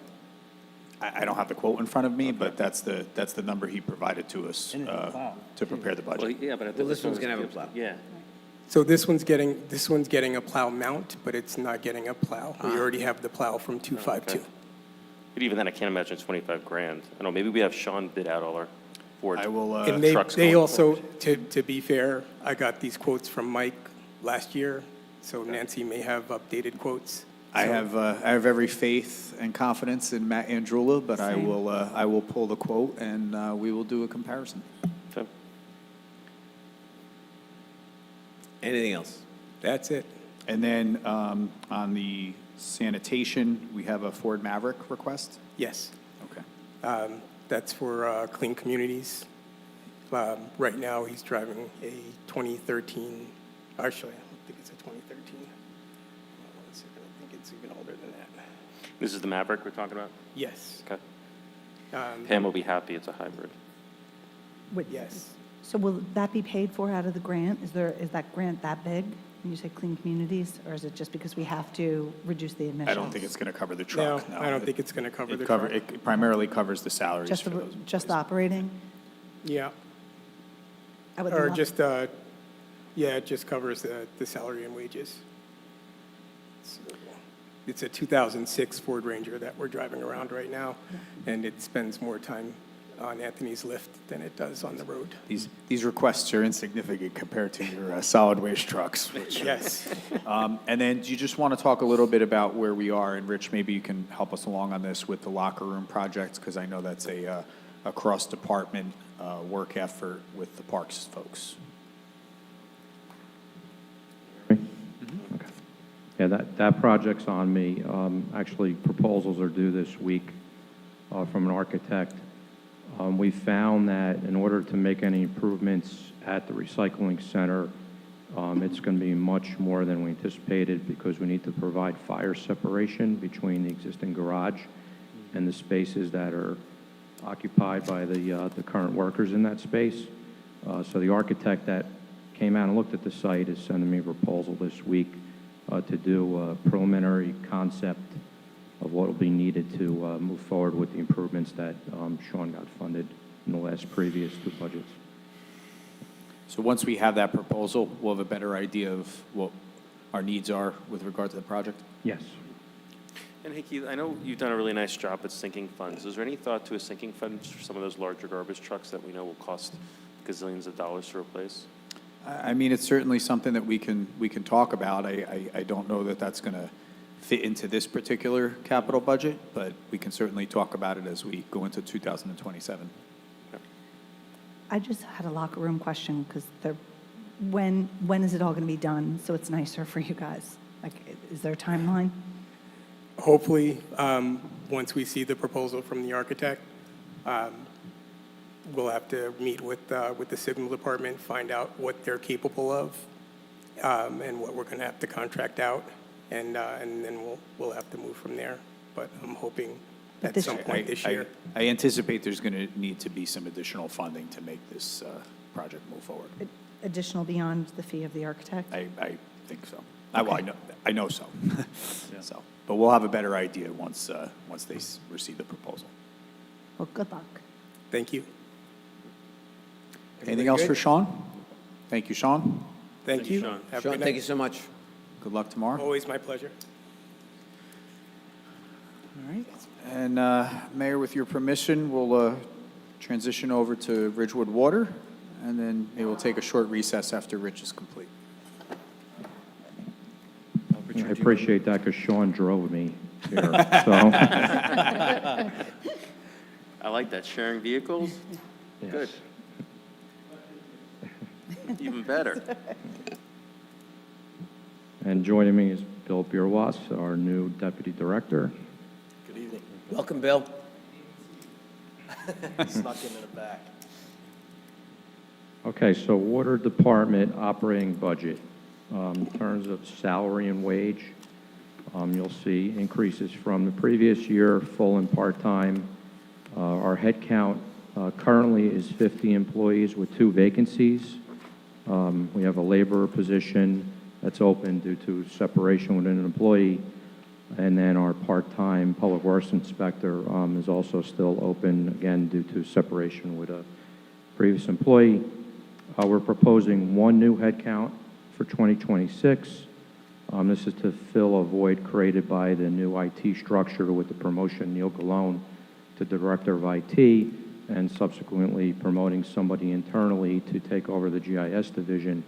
We now have the need for another GIS trainee slash administrative person in that group to fill that void, to bring us to a total of 51 in this year. These increases you're seeing are the result of some of that restructuring, the one new headcount. We also have 2 existing employees that are in their trainee positions that will be promoted into their permanent positions in 26. Those are pretty significant increases for them, moving from the trainee position to the permanent title, and then several other structured promotions within the department. Additionally, overtime is up. We're dealing with an aging system. Water main breaks increase, the amount of repairs increase. The good news is salary and wage allocation is down slightly, also again due to the restructuring with IT. The water department's carrying the salary for the director of IT, but allocating that back to the village. So there's an internal calculation that makes that adjustment. So Rich, you're adding one full-time employee? Yes, asking for one additional full-time employee. Okay, and that's because the IT employee was moved over to the villages? Because the supervisor of the GIS division in the water department became the director of IT. Right. And we had to backfill his position internally with somebody who became the new supervisor. And now that person's space is vacant. Okay. I thought he was going to continue his work with the water department. So No? I don't want to get too far into the personnel range here because we are in public and no one's been rice noticed, but he is overseeing both divisions, the IT division and the GIS division. But due to the additional responsibilities, some of the responsibilities that are specific to the GIS department needed to be backfilled by one of the existing employees. Okay. And I just want to give GIS a big shout out because it's a wonderful program, and for the public, GIS is an amazing program that has allowed us to actually do many things. But with respect to trees, it does our tree inventory. It helps us locate public utilities, and it's really amazing. And we are, from my committees that use it, from parks to trees, we just love it, and we're so grateful. And we're still so grateful that Neil honors our appointments because we still haven't figured out how to use it completely. No, and using that example, it's part of the reason, Keith moved forward with the restructuring because it's now going to expand that great success to other things in the village.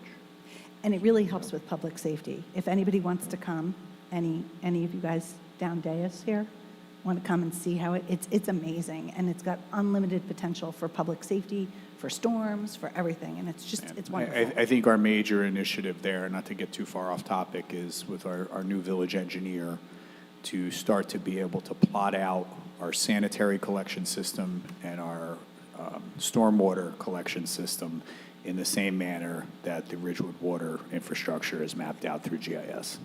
Even because Matt's here, like the right-of-way, it's excellent, and I don't think we say enough positive things about programs you guys are running and what a resource it is for me as a council member, soon to be them. They don't realize it. A lot of information. So good. I move on beyond salary and wage. Yep. Sure. We move into pumping expense. A big story here is the increase in utilities, namely electric power and fuel heating. Significant jump that we had a budget for in 26 as a result of some of the actual expenses that we saw in 25. We then go on to treatment expense.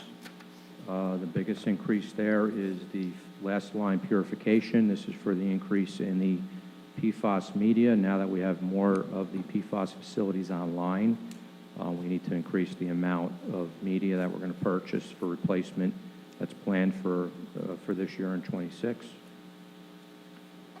We then move on to transmission and distribution.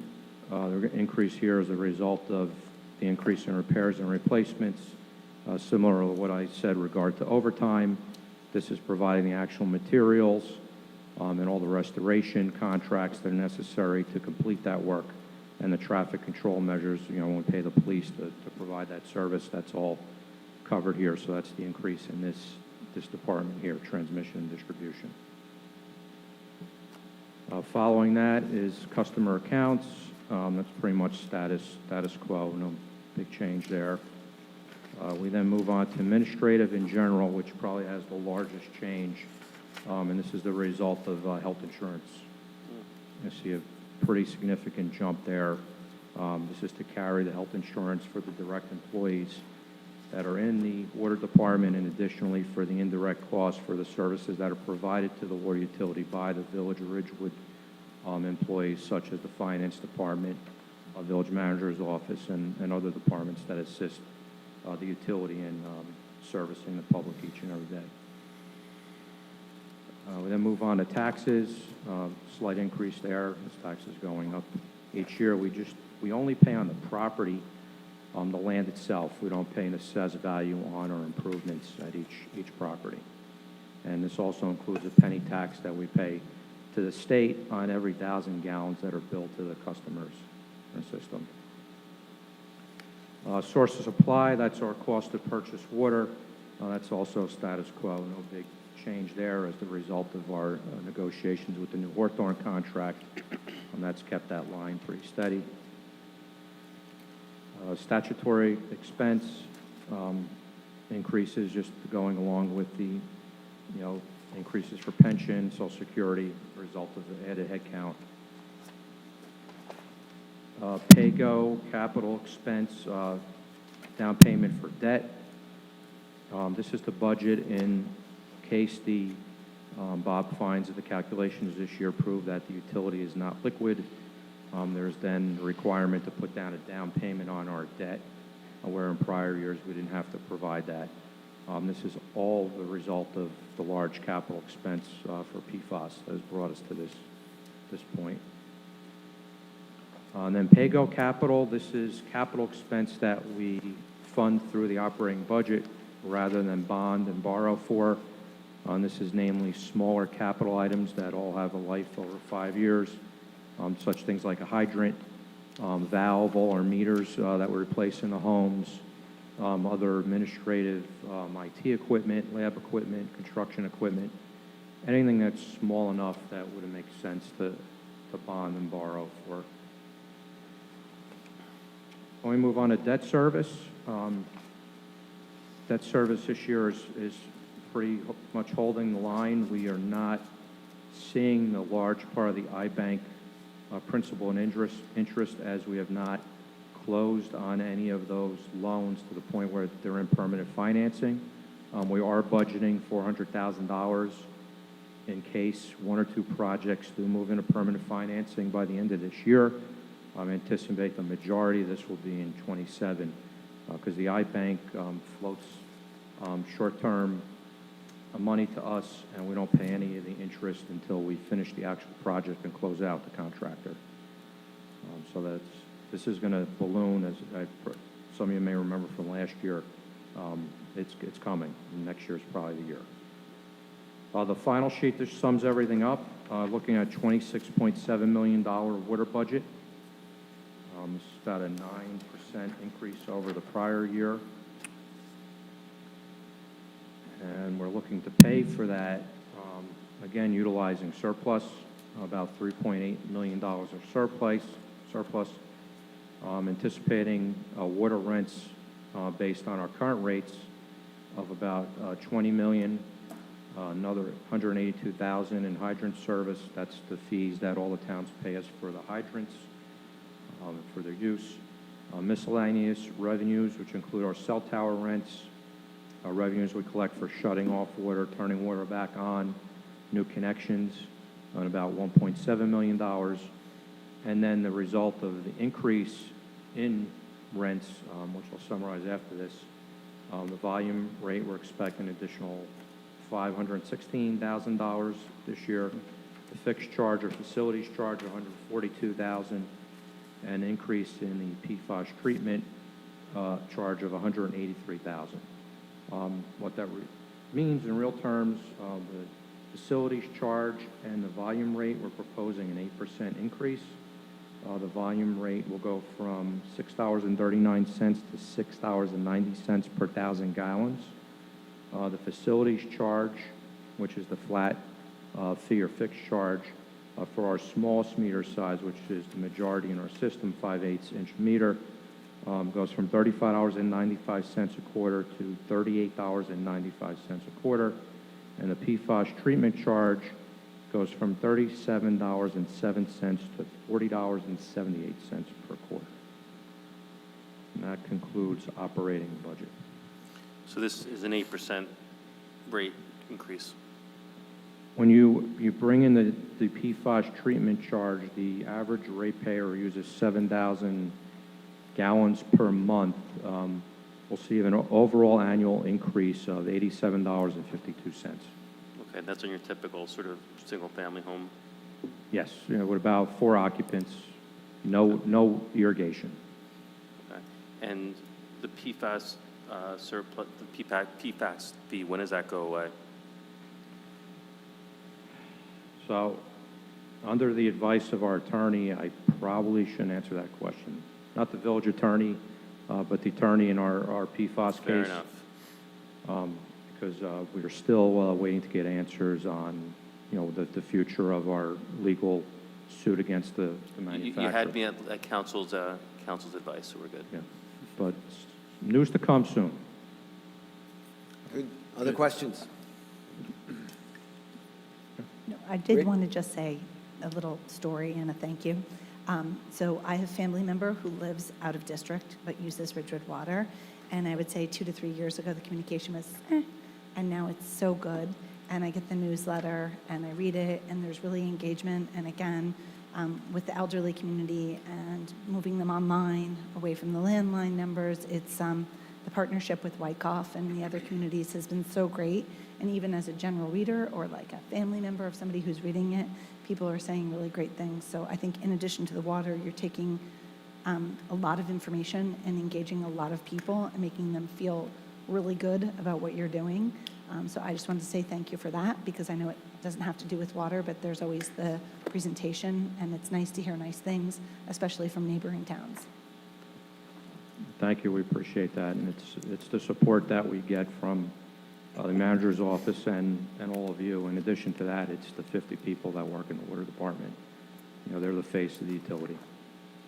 Anybody else? Rich, Bill, thank you so much for being here tonight. We're not done. Oh. Capital.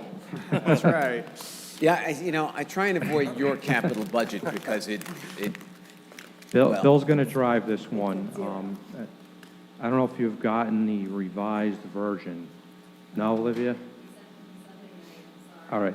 So some of what Bill's going to say might seem a little foreign, but just if you could follow, the total amount's pretty much the same, but there's a couple extra projects we had to add in the revision. We don't have it at all, like you said. Oh. Which is why I was moving on. I was in this fantasy world that perhaps water didn't have a capital budget this year. I promise I'll go quick, Paul, but if there's any questions, feel free to reach out. Go to right Rich or ahead. This is going to be the most expensive part of the night, so take your time. So there's a total of 5 projects, a little over $5.5 million. You can kind of see the direction we're going. This is the world post-PFAS, so it's kind of exciting for me to be able to present this to you. The first project is replacement vehicle 168. This is a distribution vehicle.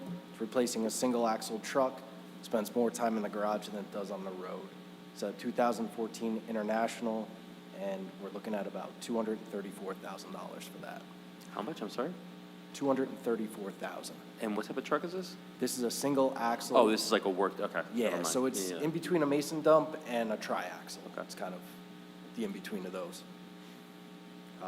Second is distribution system repair and replacements. We're looking for $4,316,000. And this is all the distribution main replacements at various locations identified in our hydraulic model, and also through the Water Accountability Act and internal analysis. So we look at things like break rate per 1,000 feet, those type of things. Next is facility improvements. These are all identified in our asset management plan. These are things such as fence, signs, lighting, doors, locks, tree removal, driveways, and we're looking for $249,600. Next is storage tank improvements or replacements, and these are ongoing improvements based on upcoming tank inspections through a service contract. We're looking for $468,000. That's for all 11 tanks. That's things like exterior coatings, valve replacements, anything pertaining to those tanks. And the last is a exciting one. This is a corrosion control pilot. So the corrosion control is what goes into the water system, protects the leaching of lead pipes. We're looking for a new product. We want to make sure that we're doing our due diligence in the world post-COVID. The phosphate world has changed. So we want to pilot a new product and see how it does in our water system. How will that pilot work with the existing one in the water? So what we'll do is we'll do a pipe loop. So we'll use our water and run it through a pipe loop, which kind of mimics the interior plumbing of a home. And we're able to test that and see how the results are independent of the water system. So not putting it to a home, but mimicking a home with our water. So in the lab? Kind of a lab Yeah. setting, yeah. But in the field at our well. Gotcha. Now, I remember when we approved the budget for the existing phosphate stuff, that it was proprietary and we've always used it, et cetera. So Correct. If we do make a move to this new one, is there any issues with that? That's what this study would identify. So phosphate's changing, products are changing. Post-COVID, the phosphate industry exploded, prices exploded, delivery methods changed. We now get this product in totes instead of bulk delivery, which is costing a lot more money. When will this test take place? It's over the course of a period of time. It'll begin next year, likely end, could be early 2027 before we make a decision. If possible, it would be nice to have just a regular updates on that. Yeah. Just because it's nerdy and it's interesting, so. Yeah, absolutely. And that's the end of capital. What was your total? Just over 5.5 million, 5,527,600. Does that keep us largely flat in terms of what's rolling off this year? I think it was maybe 4 years ago, when we knew PFAS investment was going to cost $150 million, Mr. Rooney and I sat down and projected future debt and decided that the ceiling for debt until we got past PFAS should stay around $5 million a year. So that's why we're always hovering around that number until such time we close on all those loans and get a better idea where we sit in terms of future debt. Because we know there's a lot of distribution that's going to need to be replaced in the future. Oh, I know that we are, once we finish with PFAS, we go to the next round. Yes. So Phase 2. we'll start that. But our overall capital is staying about the same. About the same, yep. So my only question is, when you have tree removal, do you have tree replanting built into capital, even outside of our district? I mean, because I know you guys own a lot of land. Yeah, that's included in our project. So with that contract, there's also tree replacement. And is it 1-to-1? Like you take one down, you put one in? It depends on the project, to be honest with you. Got it. Yeah, if it is like a tank project, then it will be 1-to-1. Anybody else? Now, thank you both so much. Bill, Thank you. Rich, Thanks, guys. Thank you. and Sean, thank you for waiting so that we don't have to pay for an Uber for Mr. Calby. Have a good evening, fellas. Thank you, you too. And we're taking a break. Fine with me. Let's go.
We're going to start with zoning board. Yep. Zoning Board of Adjustment. What's the tab? You ready, Jennifer?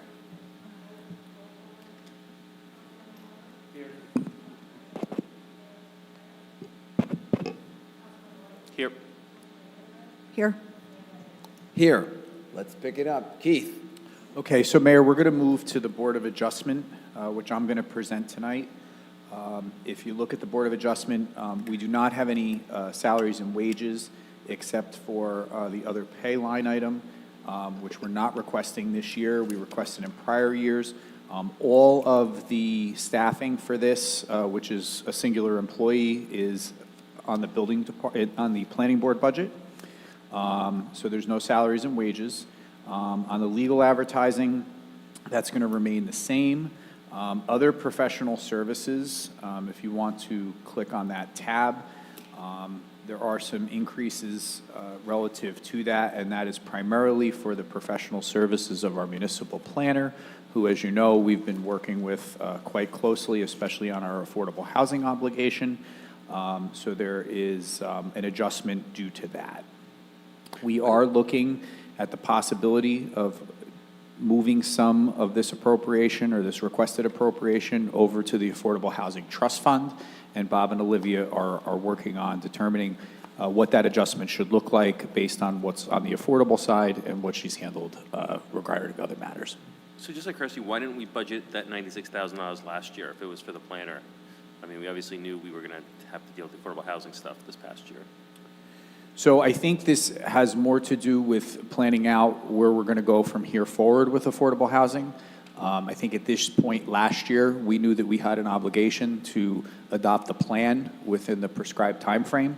But I think this year we realized that, there are concerns in the community about this and that we are going to continue to need Beth services probably more so than we anticipated last year I for see, this so year. for site planning and things like that? Correct. Gotcha. Okay. All right.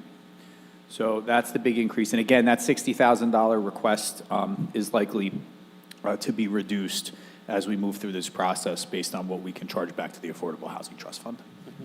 Right. Any other questions on this? Nope. No. Okay. All right, we can move to the Planning Board.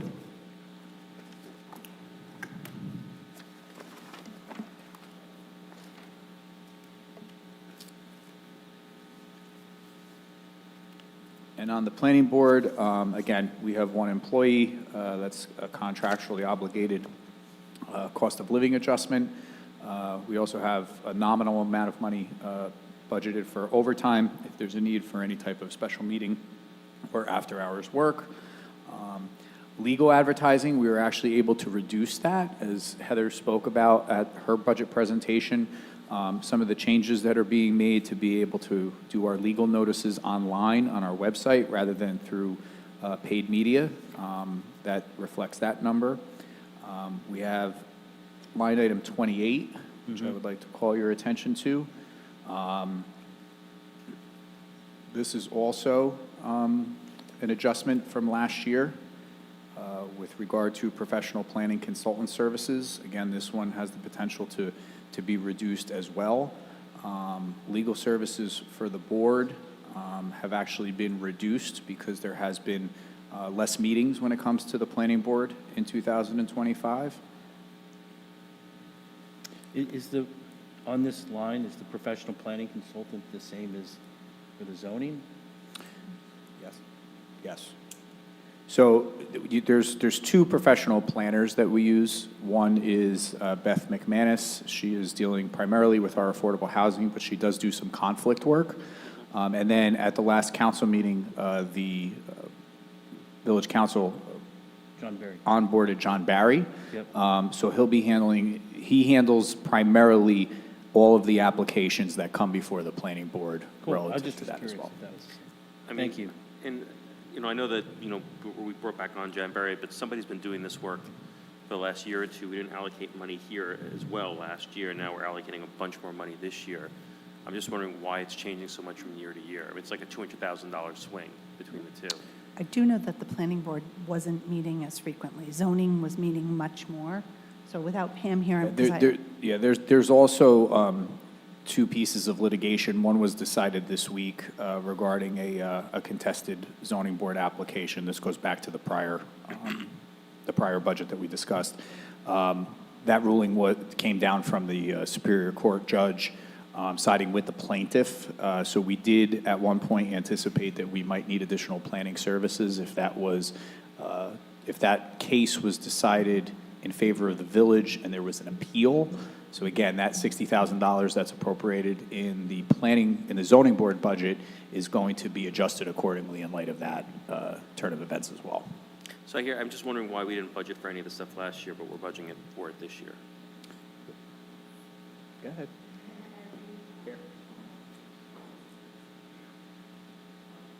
no, Hello. there you go. Okay, so we did unfortunately make a lot of cuts last year based on where we needed to be. So this is just really restorative. And if you look for what was actually adopted and what was modified, we did have to make a lot of transfers to keep up with everything that was happening, unfortunately. So they only had $8,200, and we had to transfer a lot of money to pay bills that came in. So at this point in time, and then where you see the 028, where the professional planner, John Barry, you guys did approve a contract for, I think it was $150,000, and that is split between zoning and planning. I see, so there's like this $32,000 other contractual services that we're now trying to make up for, it looks like? Yes. Gotcha. Right, and what I think Olivia is trying to say is that you've taken, with all of our professional services, because I had a discussion with some of the council members earlier today about another professional service provider, you took the allocated amount that was approved in the council resolution from the December 10th meeting, and you applied those resolution numbers to the budget. Yes. Understood. Okay. All right. Okay, so that's planning and zoning board. And again, those numbers will be modified before you receive your budget for introduction based on the trust fund and also based on the outcome of some of the litigation that we discussed earlier. We're going to move now to the village manager pay tab.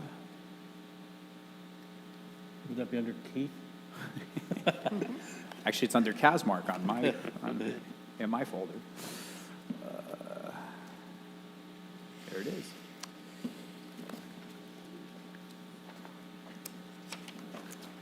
Go. Okay, so if you look at the summary page, full-time salaries, a nominal increase of about $16,000. That's relative to any cost of living adjustments for the employees, the 3 employees in the manager's office. With regard to other expenses, basically, we're increasing reducing that budget by approximately $10,000. We made some modifications to some various line items in order to achieve that. Any questions? Nope. Anybody else? All good. Let's go. All right. We're actually reducing the overall budget by over $3,000 for this year. I'll go to village council. Prior tab, before that. Oh, thank you. Here we're actually making there's actually a reduction between the 2% increase to the actual of $26,000. So we have the salaries and wages, which remain the same. We have reduced professional services, which is line item 048, because we are removing the SID consultant. Now that the SID is active and stood up, that allocation, which was $24,500 previously, has been removed from the budget.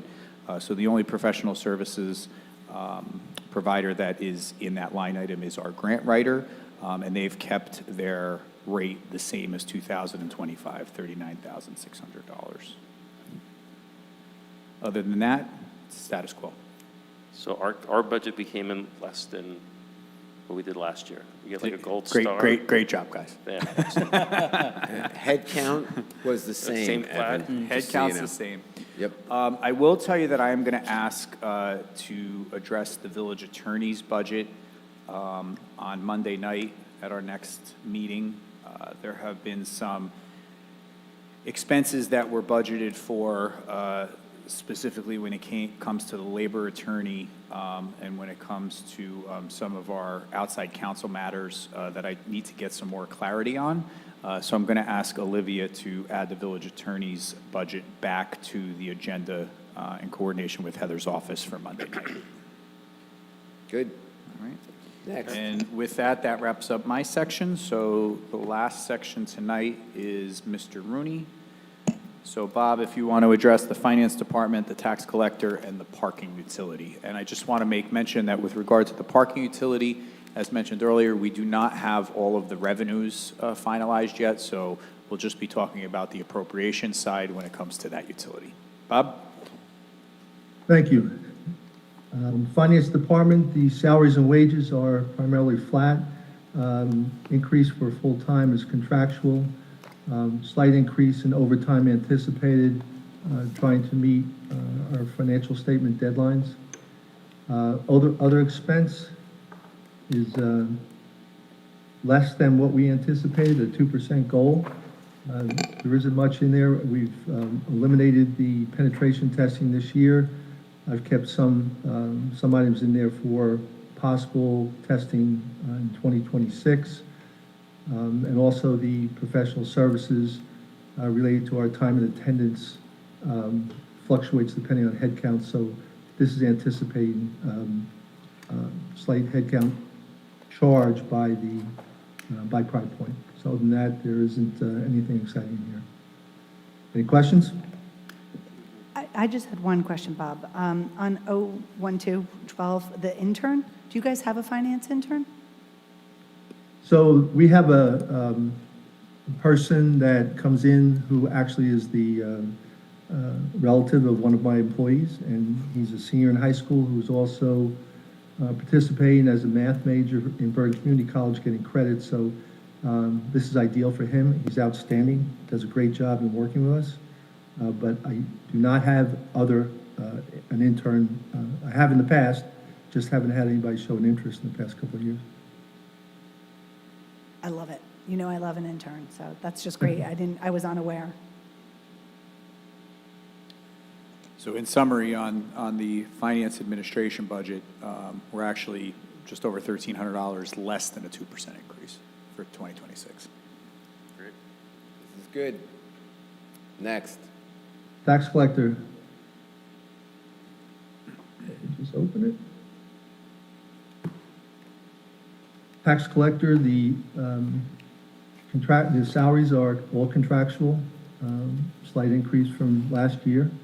The other expenses are $200 over what we anticipated. There's slight increase in postage and express charges, which continue every year. Other than that, I think that's about it. And again, I'll point out, just over $200 less, or under the 2% adjustment, so. Consistent theme coming from the finance department. How's Let's that? hope. I mean, it is the finance department, so nice job. I got to play by my own rules, right? Yep. Parking. So as Keith indicated, the revenues aren't completed for parking, so some of this may be reduced or increased depending on where we land up. My anticipation is to hire another either full-time or part-time parking enforcement officer. And again, that'll depend on how my revenue stream has played out for this year as to what I can anticipate for next year. Won't say it, but I prefer part-time. Yes, sir. So do I. I haven't had many, Bob? when we put out interviews for full-timers, we don't get many coming on board. But part-timers, we do have a lot of interest in.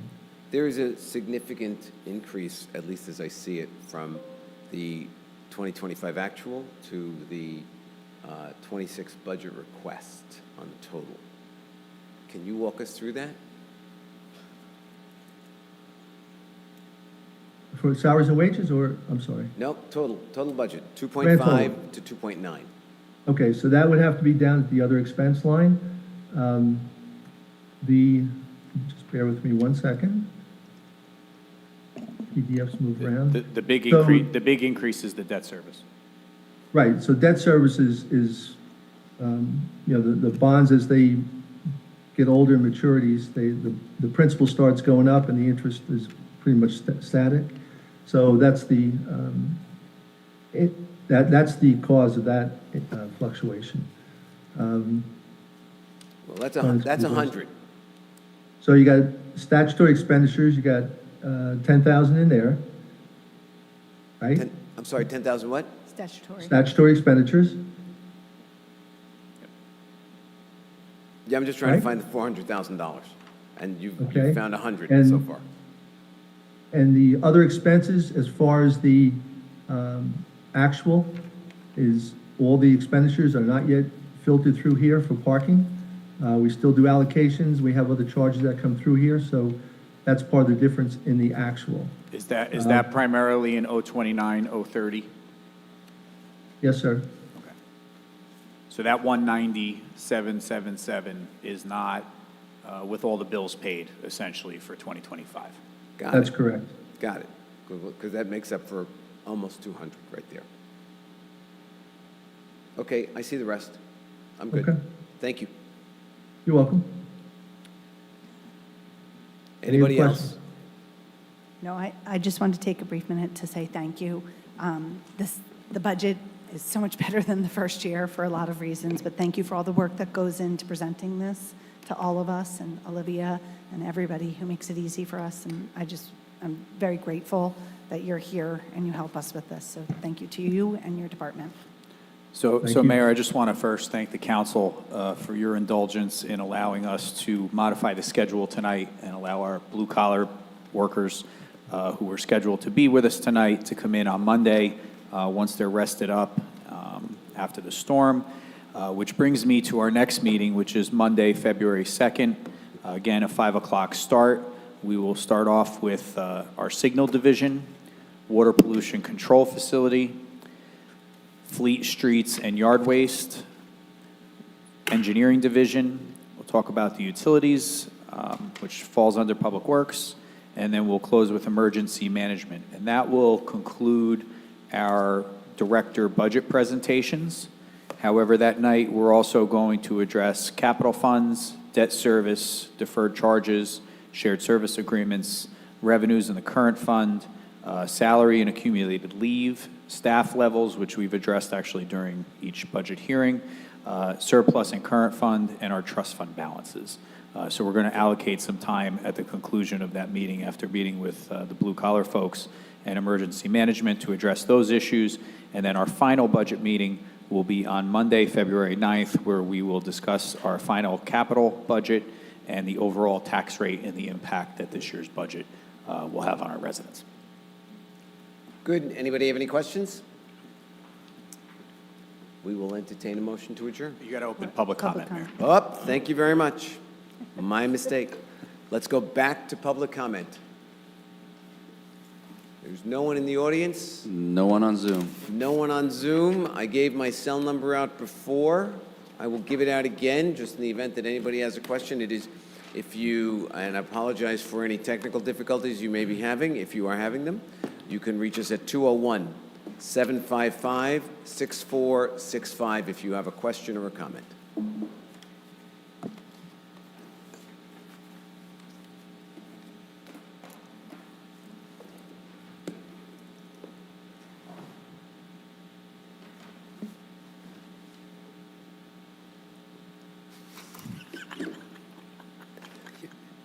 Councilmember Mortimer has reached out on my cell phone. Seeing no one other than Councilmember Mortimer, I'm going to close public comment and entertain a motion to adjourn. So moved. Second. All in favor? Aye. Aye. Keep it. Sure. It's a village man. The village. Seriously. Is that in the? Where's Pam? Where's Pam? We need her back. That was